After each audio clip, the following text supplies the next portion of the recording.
ইফালে তামাৰহাটত হাহাকাৰ পৰিস্থিতি বিপদসীমাৰ ওপৰেৰে বৈছে গংগাধৰ নৈৰ জলস্তৰ। তামাৰহাট কুমাৰগঞ্জ মথাউৰিলৈ কঢ়ি আছে ভাবুকি। কেইবা ঠাইতো মথাউৰিৰ ওপৰেৰে বাগৰিছে পানী। ৰাইজে নিশাৰ আন্ধাৰত নিজেই চলাইছে মথাউৰি মেৰামতিৰ কাম। তামাৰহাটত কেইবাখনো গাঁও বানৰ কবলত পৰিছে। নিশাৰ ভিতৰতে প্ৰশাসনে ব্যৱস্থা গ্ৰহণ নকৰিলে মথাউৰি ছিগি বিস্তৰ ক্ষয়ক্ষতিৰ আশংকা কৰা হৈছে।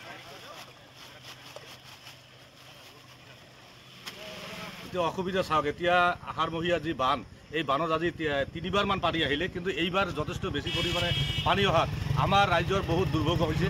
আমাৰ তামাৰ থানাৰ অন্তৰ্গত বহুত কেইখন গাঁও ইতিমধ্যে পানীৰ তলত পৰিছে, যাৰ ফলত আমাৰ যি কঠীয়া ৰুইছিল মানুহখিনি, এই কঠীয়াখিনি আমাৰ ইতিমধ্যে নষ্ট হৈছে।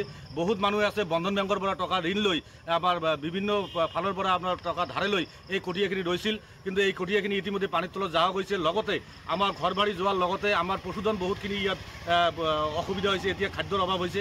আমাৰ পশুধনখিনি এতিয়া অস্থায়ীভাৱে আমাৰ মাতুৰিত থাকিব